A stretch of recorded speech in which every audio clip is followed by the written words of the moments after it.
Будь ласка, зустрічайте Олександра. Він CTO of DevRain та CTO of Donor UA. Також він Ph.D. І саме тому Donor UA сьогодні в нас є. Ми б дуже хотіли допомогти з цим всім. Тема буде Ethical and Responsible AI for IT Specialists.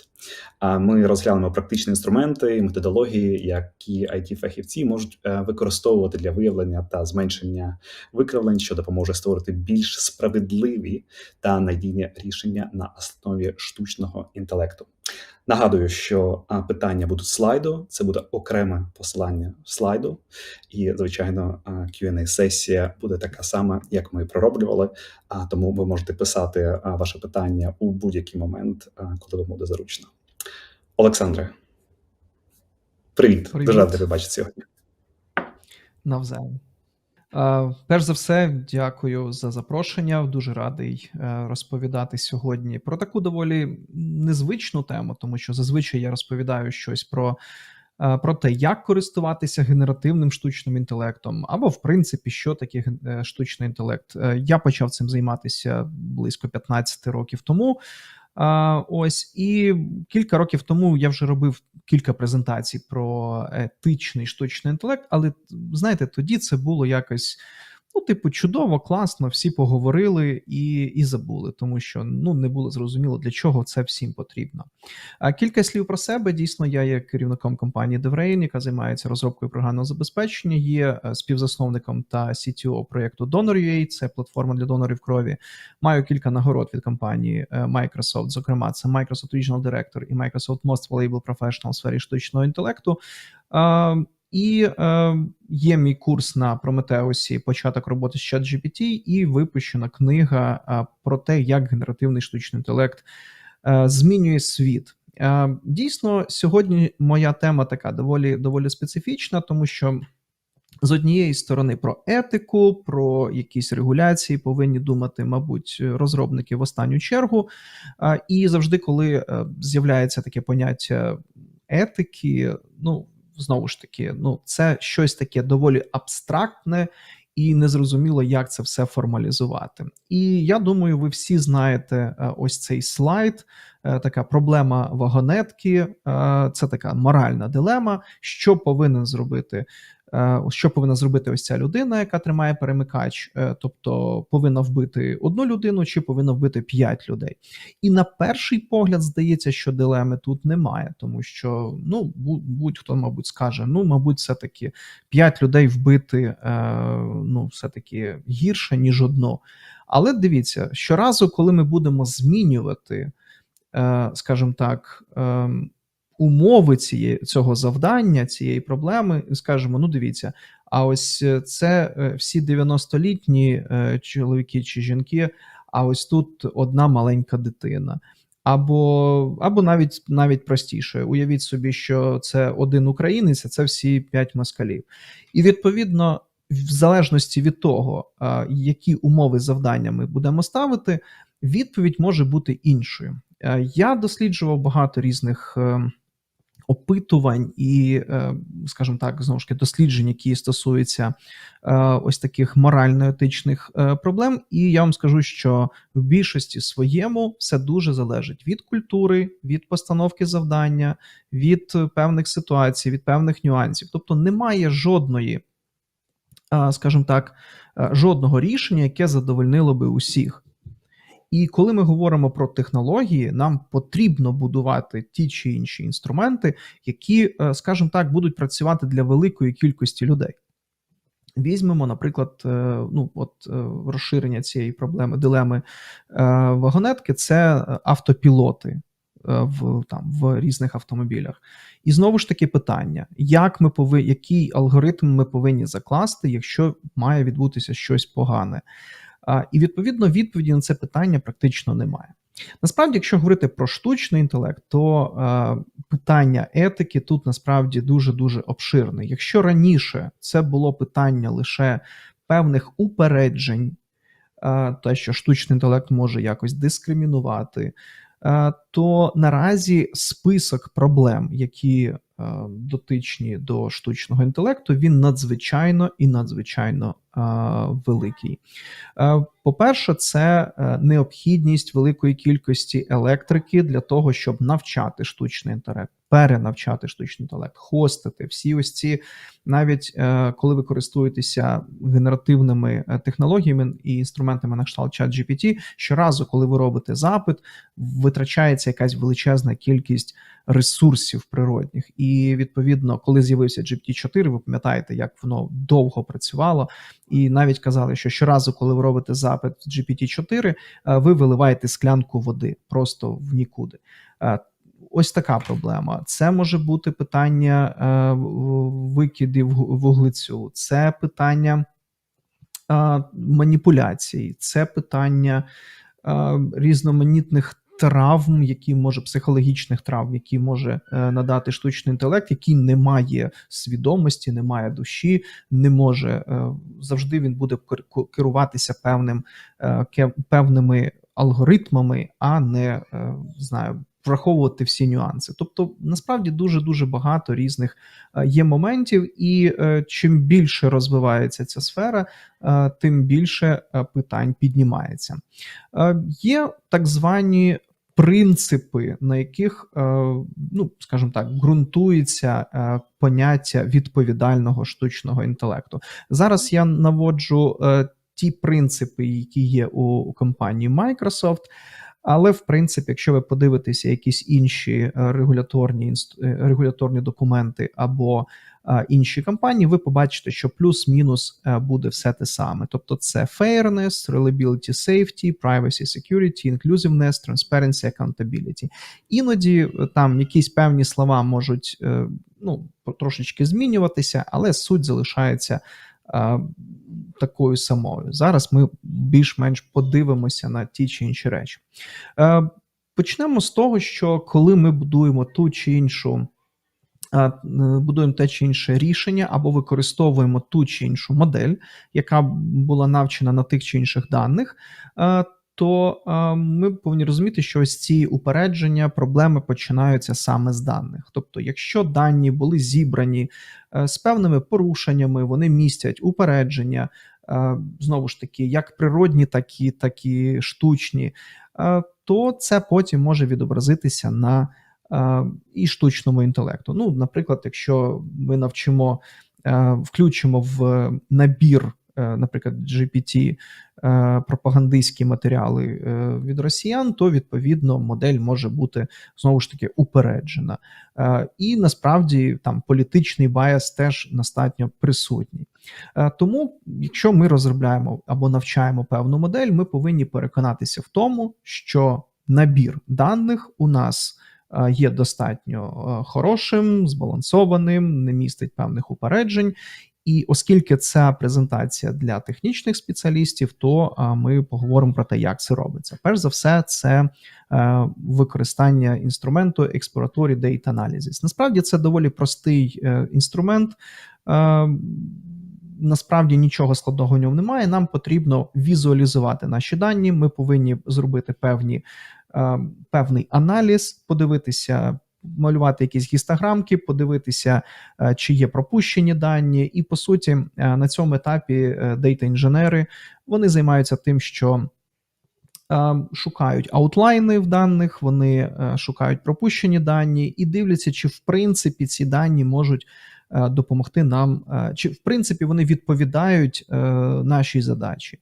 Якщо ми бачимо, що дані хороші, немає пропущених значень, немає відвертих проблем, тоді, в принципі, ми можемо переходити до наступних етапів. Наступний етап може бути перевірка на те, чи датасет є збалансованим. Якщо у нас, що таке збалансований датасет? Це коли різні класи представлені в достатній пропорції. Тобто, якщо ми, наприклад, робимо систему, яка видає кредити в банку, то ми повинні переконатися, що всі класи, наприклад, чоловік і жінка, представлені однакові. Або, наприклад, якщо ми робимо модель, яка шукає ліки від раку, то знову ж таки в нас більшість людей, 99% людей, наприклад, здорові, 1% хворий на рак. Ми можемо зробити датасет, який прийде до нас з нашого життя, і 99% буде, скажімо так, люди будуть здорові. Відповідно, нам навіть ніяку модель робити не потрібно, тому що ми можемо сказати, з 99% ймовірністю ця людина буде здоровою. І з точки зору accuracy, це буде абсолютно точно. І плюс 99% це достатньо точна модель. Але це буде абсолютно useless модель, тому що нам не потрібно визначати цих 99, нам треба, власне, визначати ось цей 1%. І тому ці набори даних, їх потрібно перероблювати. Тобто якщо це якісь, скажімо так, хвороби, які є рідкісні, то це достатньо важко знайти необхідні дані і зібрати необхідні датасети. Але це необхідно для того, щоб ті моделі, ті технології, які потім будуть використовуватися, їм можна було довіряти. Власне, ми переходимо до такого поняття, до першого принципу – це справедливість, fairness. Виділяють дві такі основних таких напрямки. Це перше, що та чи інша технологія може бути несправедливою по відношенню до якоїсь конкретної групи людей. Ну, наприклад, ви зробили там, не знаю, Amazon Alexa, чи Siri, чи якісь там, не знаю, Cortana, і ось по якійсь причині вона чоловічий голос розрізняє краще, ніж жіночий, чи навпаки. Відповідно, це дискримінація по відношенню до якоїсь певної групи, якась функціональність. І може бути інший тип несправедливості, коли, знову ж таки, приходить людина, наприклад, в банк, хоче взяти кредит, і, скажімо так, білим чоловікам 25-35 дається кредит, а всі, хто там не входять в цю когорту, їм відмовляють або більш схильно відмовляти. Тобто, в принципі, таких прикладів дуже і дуже багато. І завдання, скажімо так, технічних людей, які працюють з цими технологіями, це вміти працювати з даними і визначати ось цю справедливість, тому що її можна, в принципі, дослідити і виміряти. Одним із таких інструментів є бібліотека, яка називається FairLearn, і суть цієї бібліотеки полягає в тому, що ми нашу модельку чи набір моделек, які ми натренували, нам потрібно дослідити на предмет того, наскільки відрізняється точність і предікшени в залежності від різних когорт. Ну, наприклад, ми можемо сказати, а виключи з нашого датасету, наприклад, жінок. Наскільки зміниться точність предікшена? Ага, не змінилося. А тепер давайте заберемо з цього чоловіків. Опа, змінилося дуже суттєво. Це означає, що по одному із параметрів модель дискримінує і є велика невідповідність і розкид скажімо так, в точності і в предікшені. Або ми хочемо, наприклад, перевірити, яка модель краща. І в нас може бути, наприклад, ось 5 моделей, точність, наприклад, 0,09 і є майже 0,95. Але разом з тим у нас є ось цей розкид disparity від 0,13 до 0,35. І ми повинні обрати, тобто ми повинні знайти ось цей трейд-офф, компроміс між точністю і наскільки модель має ось цей розкид по тим чи іншим параметрам. І FairLearn – це бібліотека, яка, в принципі, допомагає нам з цим робити. FairLearn, вона є як окрема бібліотека, і вона є вбудована в Azure Machine Learning. Наступне – це прозорість. Прозорість, знову ж таки, ми можемо виміряти цю прозорість. Тобто прозорість, в першу чергу, це ви повинні вміти пояснити, як ви створили свою технологію, або як ви створили своє рішення, або свій штучний інтелект. Пояснити, хто працював над створенням, скільки ви платили своїм співробітникам, чи були враховані ризики, які дані були використані, і так далі, і так далі. Тобто, в принципі, є ось такі дослідження, які беруть різні популярні Generative AI моделі, і йде дослідження, тобто наскільки вони є відкритими. І ця картинка близько, десь і рік приблизно, бачите, 2023 рік, ви можете побачити, що більшість моделей, вони не є відкритими. Тобто, коли у OpenAI запитують, так а на яких даних ви навчаєте свої моделі? Вони кажуть, от такі дані. Або кажуть, ми вам точно сказати не можемо, бо це таємниця.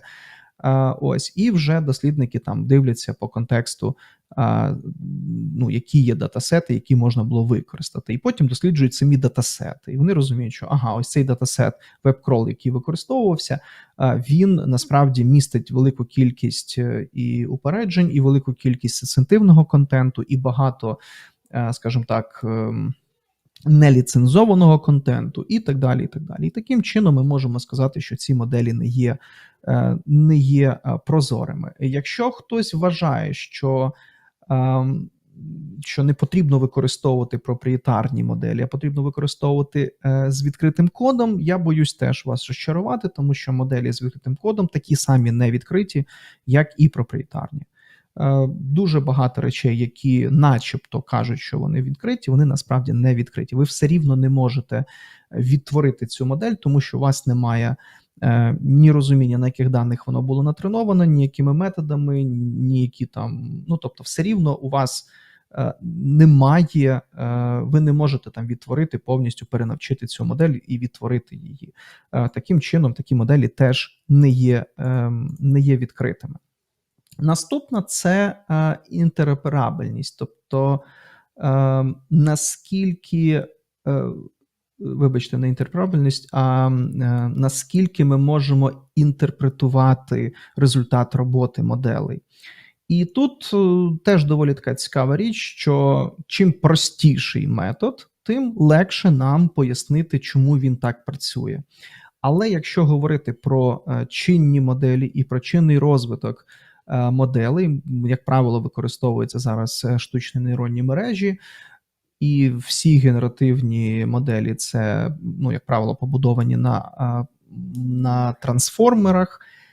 Відповідно, пояснити, чому модель видає той чи інший результат, практично неможливо. І це теж проблема, тому що ми не можемо, ми не розуміємо. І в якийсь момент ось ці всі продвинуті технології ми будемо, скажімо так, довіряти їм результатам. Мабуть, в якийсь момент ми будемо таки довіряти їм цим всім результатам, але ми не зможемо пояснити, чому машина видає ось таке рішення. І є, знову ж таки, достатньо складні підходи, які дозволяють десь залізти внутрішні ось цієї штучної, наприклад, нейронної мережі для того, щоб зібрати хоча б якусь інформацію, для того, щоб зрозуміти, чому саме модель видає саме такі результати. Але це доволі складно. Відповідно, наступним етапом є можливість пояснити, чому модель видає той чи інший результат на рівні якогось одного предікшена. Тобто є у нас є якась моделька, ми туди засунули якісь симптоми, і модель каже, знаєте, це грип. І потім має бути якась моделька або, знову ж таки, якийсь механізм, який пояснить, а чому саме грип. І, наприклад, sneeze і headache – це будуть позитивні слова, які позитивно впливають на рішення, що це грип, а, наприклад, no fatigue буде говорити про те, що, скажімо так, негативно впливати на це рішення. Але вже людина буде приймати, врешті-решт, це рішення. Пікантною є така ситуація, що штучний інтелект наразі визначає симптоматику дуже часто краще, ніж людина. Тобто це теж доволі цікавий момент. Попри те, що попри те, що людина юридично приймає фінальне рішення, і ми говоримо про те, що людина має використовувати штучний інтелект для того, щоб знову ж таки побачити результат, отримати пояснення і потім прийняти фінальне рішення. Але фактично навіть зараз уже багато штучного інтелектів вміє ось робити такі речі краще за людей. І було навіть недавно дослідження, читав, що лікарі,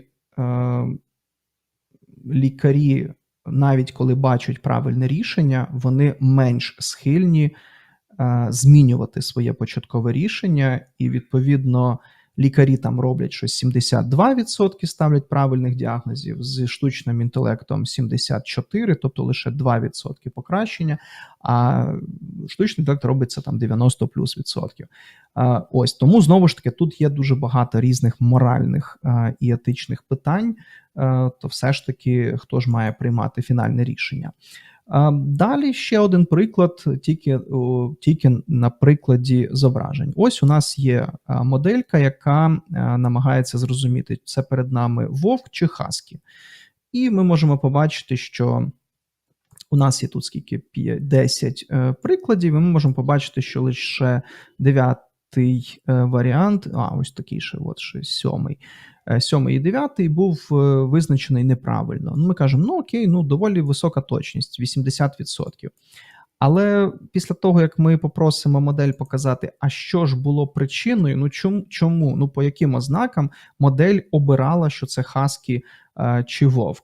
І ми просимо підсвітити ті зони, які були обрані як основні з точки зору визначення ось цієї вовка або хаскі. І що ми бачимо? А ми бачимо, що насправді ця модель визначає сніг, а не, тобто це абсолютно хибна кореляція. Тобто, умовно, там, де сніг, воно говорило, що це, наприклад, вовка. Там, де снігу немає, воно казало, що це хаскі. І на якійсь кількості даних ми бачимо, наче все правильно. Хоча насправді ця модель ніяким чином не визначає хаскі. І от коли бачимо, які зони були взяті як, скажімо так, для прийняття рішення, ми одразу можемо зрозуміти, що щось наша модель пішла не туди. Тому ось тема explainability, вона теж буде розвиватися.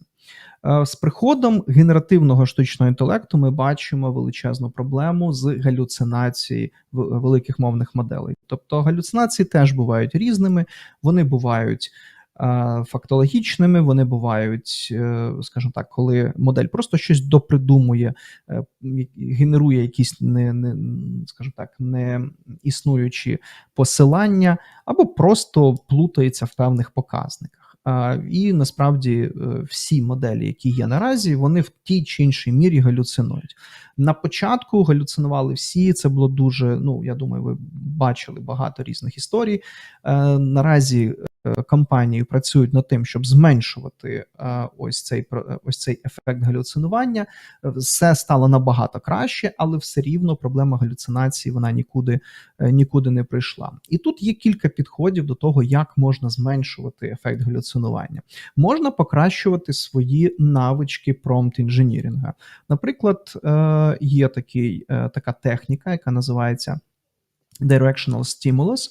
І, наприклад, вона використовується для створення більш точних узагальнень. Тобто, наприклад, у нас є вхідний текст, у нас є посилання, якийсь референс, і ми додаємо в наш запит певний хінт і кажемо, що дивіться, ось ця інформація, в принципі, ми хочемо, щоб ця інформація була присутньою в нашому узагальненні. І тоді модель більш краще генерує узагальнення, і ви можете побачити, що ось є два порівняння, і дивіться, бачите, тут навіть з'являється, трошки про це пізніше поговоримо, але тут з'являються вже певні метрики. Тобто ми можемо оцінити, наскільки узагальнення було хорошим. Для цього є метрика, яка називається ROC, їх там ROC 1, ROC 2, ROC N, і тут 34, тут 48. Тобто просто техніка промпт-інженірінга може допомогти нам покращити результати.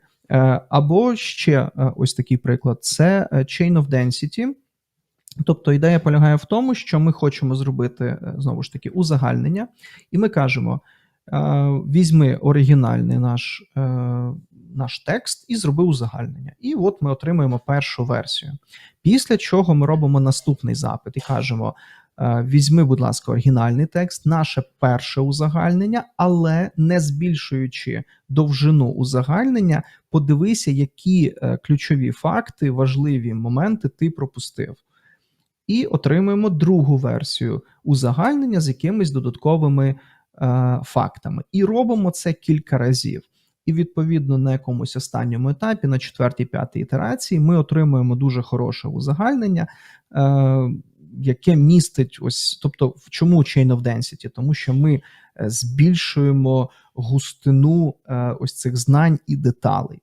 І от сьогодні, там десь годинки-дві тому, я написав пост в Фейсбуці, і в мене була така дискусія в Фейсбуці про те, що ну от ChatGPT і інші технології, вони роблять погані узагальнення. Знову ж таки, вони роблять різні узагальнення, але ми можемо їх покращити, якщо ми будемо використовувати більш просунуті техніки промпт-інженірінгу. Ще одним паттерном чи підходом може бути рефлексія. Це така архітектура агенту, який використовує саморефлексію, тобто фактично генеруючи певну відповідь, на наступному етапі ми ставимо, ну не ми, а агент ставить собі запитання, а можливо якось треба покращити, можливо треба, ну можливо воно якось треба критично до цього поставитися. І знову ж таки в таких певних ітераціях ми можемо отримати набагато кращий результат. Тобто насправді, якщо ви робите щось, будь-що, вам треба зробити узагальнення чи щось згенерувати, ви повинні зробити першу версію, потім сказати, а тепер ти критик, покритикуй, будь ласка, те, що ти зробив, і на якомусь другому, третій ітерації ви отримаєте набагато кращу відповідь, ніж на першому етапі. Ну і ще один приклад із промпт-інженірінга – це використання підходу, який називається Program Aided Language Models або PAL. Ідея полягає в тому, що великі мовні моделі не завжди можуть робити ті чи інші речі. Наприклад, ну не завжди вони можуть розв'язувати математичні завдання. Але, знову ж таки, вони вміють генерувати програмний код. Тому ми можемо замість того, щоб сама LLM-ка розв'язувала ту чи іншу задачу, ми можемо попросити згенерувати код, який розв'яже нашу задачу. Тобто фактично, скажімо так, використовувати наші великі мовні моделі трошечки розумніше, ніж просто там дати запит і отримати відповідь. Якщо говорити про... Я працюю з компанією, наша компанія працює з Microsoft, тобто з Microsoft технологіями, ми є партнерами Microsoft, тобто я наведу приклади в Azure AI Foundry.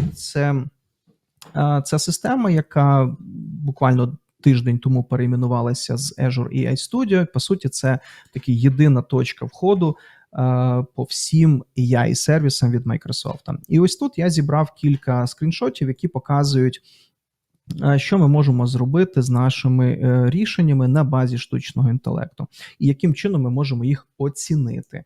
І бачите, що тут є 3 різні групи.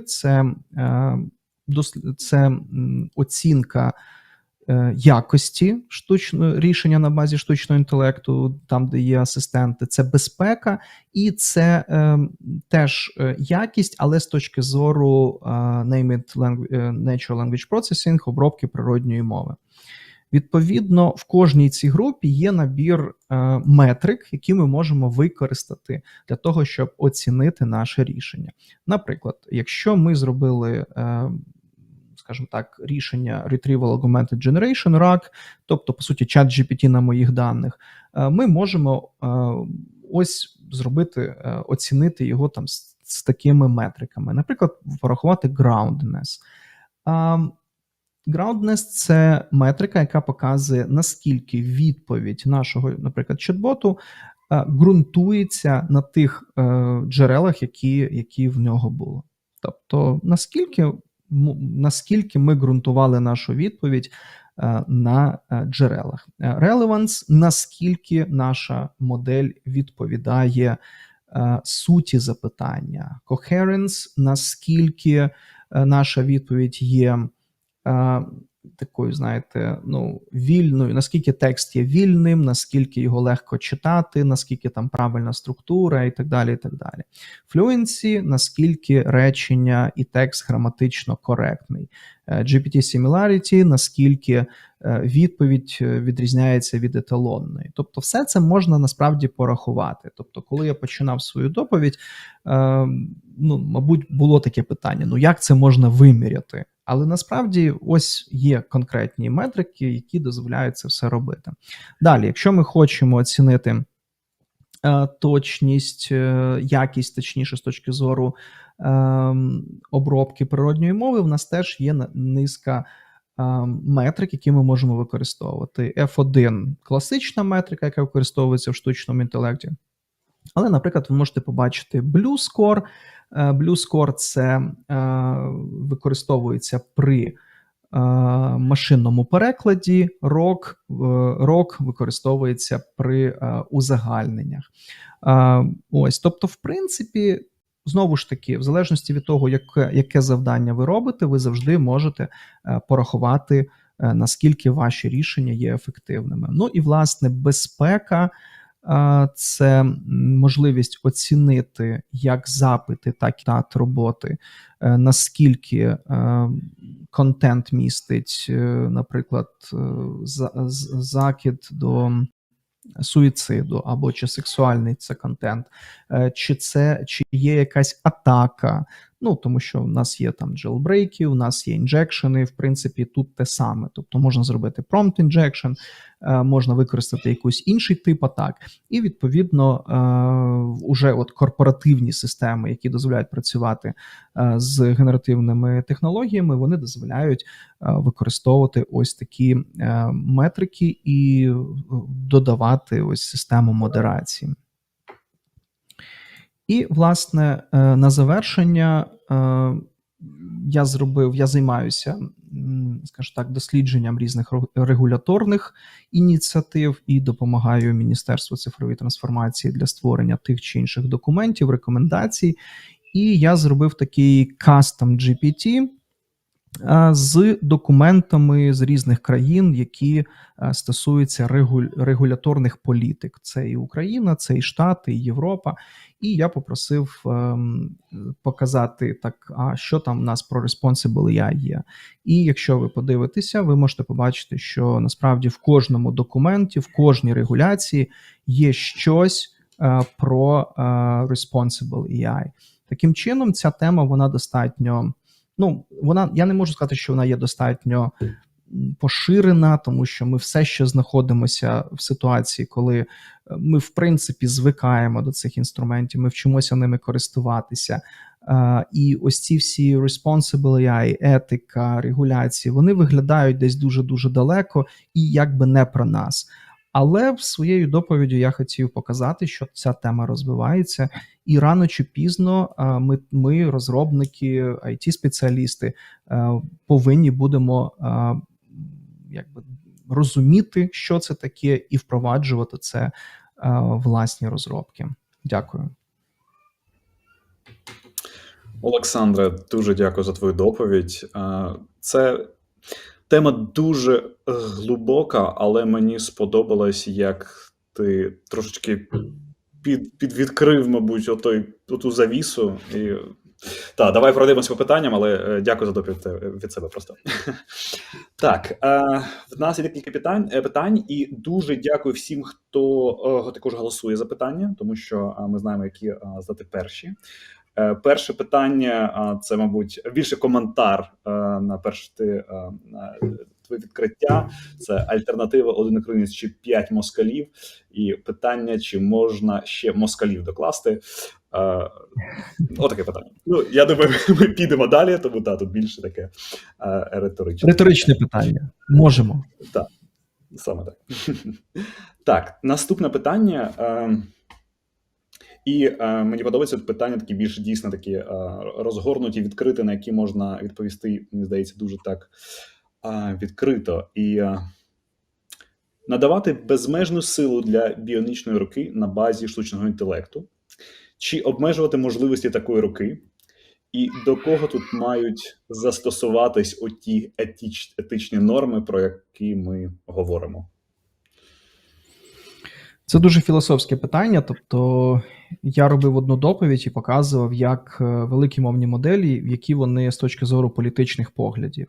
І насправді, як би це дивно не звучало, але у великих мовних моделей теж є чітко виражені політичні погляди. Тому насправді в дуже недалекому майбутньому ми будемо, будь-яка політична партія, будь-який уряд буде намагатися створити власну модель для того, щоб якимось чином маніпулювати і просувати свої певні наративи. Тут насправді не стоїть питання, чи потрібно це робити, чи не потрібно це робити. Це просто питання часу. Тобто до цього потрібно готуватися, потрібно розуміти, що штучний інтелект може нами маніпулювати, і власне для цього і будуються ось ці регуляції, для того, щоб ми могли прийти і запитати, так все ж таки, чому ця модель видала ту чи іншу відповідь. І в мене немає тут якоїсь чіткої позиції, тому що з однієї сторони ми всі знаємо, наприклад, історію з кукі. Да? Тобто ви заходите на будь-який сайт, і от воно там вилазить і каже, от ми ж використовуємо кукі, дайте згоду. І ти розумієш, що, можливо, 10 років тому це було якось виправдано, але зараз воно просто не потрібно. Звісно, ти даєш дозвіл, тому що в такому випадку в тебе сайт просто не буде працювати нормально. Те саме ж GDPR. Тобто, з сторони дуже багато різних моментів. Потрібно, скажімо так, ти не можеш просто зробити сайт, поставити якусь форму реєстрації і більше нічого з цим не робити. Тобто ти повинен чітко артикулювати, як ці дані будуть використовуватися, де, ким, кому ти будеш їх передавати і так далі, і так далі. І з однієї сторони це виглядає доволі логічно і резонно. А з іншої сторони, коли ми розуміємо, що навіть якась проста формочка в сайті, ти повинен 100-500 різних запитань поставити, людина має 100-500 разів щось підтвердити, що вона там не терорист, що вона там не під санкціями, не ПЕП, ні РЕП. Тобто це в якийсь момент перетворюється на певний цирк.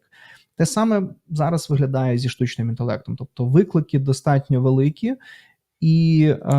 але це вже відбувається. Тобто це ж питання часу. Тому це більше дискусійне питання, філософське, на нього немає якоїсь чіткої відповіді. Угу. Дякую за відповідь. І я, мабуть, ще додам ще одне питання. Воно також трошки філософське, але мені здається, тут можна все ж. Давай я його задам, а ти скажеш, чи хочеш щось до цього додати. І воно наступне. Якщо хтось аморальний може застосувати transfer learning і обгорнути на зло оригінальну модель, то яка етична позиція можлива для саме автора оригінальної моделі? Хороше питання. Дивіться, щось схоже зараз відбувається з ламою, з металама і з Китаєм. Тобто мета випустила свою модель, яка насправді деякі моделі там майже не поступаються проприєтарним, ChatGPT, тобто в принципі її можна використовувати дуже для багатьох задач. І китайці просто її використали для того, щоб створити щось своє, да? Тобто щось своє маніпулятивне. І тут виникає питання, так все-таки, начебто ж open source це ж добре, тому що будь-хто може це зробити, але разом з тим будь-хто означає, що і зловмисники це можуть зробити. Тому, в принципі, знову ж таки, тут немає чіткої відповіді. Очевидно, що все, що ви можете використати на благо, хтось буде використовувати не на благо. З іншої сторони, окей, не випустить мета, окей, китайці зроблять там самі це. Тобто тут не стоїть питання, що якби вони це не випустили, то більше ніхто б до цього не здогадався. Рано чи пізно все це буде у всіх. Може прийти і зробити свою модельку, кожен зможе її натренувати на своїх маніпулятивних даних. Питання просто в тому, що це буде незаконно. І ми будемо дуже чітко розуміти, що якщо модель не відповідатиме ось цим Responsible AI Principles, значить, окей, значить, добре. І очевидно, що, якщо це будуть якісь компанії, які будуватимуть гарний бренд, вони будуть використовувати це все на благо, ми будемо цим користуватися. А зловмисники будуть використовувати всі ці напрацювання тільки зі знаком мінус. І, чесно кажучи, ну, я з однієї сторони є AI-ентузіастом, тобто я все-таки розумію, що штучний інтелект, він принесе дуже багато користі, але більшість саме от останніх таких публічних презентацій от завжди кажуть, ну, це яка ж буде шкода, це ж буде велика шкода. І зловмисники будуть це робити, і багато маніпуляцій, і багато якихось фейків. Так, але ну, штучний інтелект просто просто спрощує створення цих фейків і спрощення всіх цих поганих речей. Це існувало і раніше. Ну, типу, нас майже там щотижня, щомісяця ловлять якісь кол-центри, де не штучний інтелект дзвонить, а цілком звичайні роботи, навіть не дуже інтелектуальні, і все рівно виманюють величезну кількість грошей. Заборонимо телефони. Ну, тобто саму суть людини, суть природи людини дуже важко буде змінити. Просто технології, вони більш тісно і глибоко увійдуть в наше життя, навіть в порівнянні з останнім десятиліттям. Це треба прийняти, цю нову реальність, і просто робити так, щоб штучний інтелект і інші технології більше працювали на благо. Дякую. В нас є час для останнього запитання, і воно може трошки більш у технічну таку сторону. Це з прикладу питання про вовк Husky.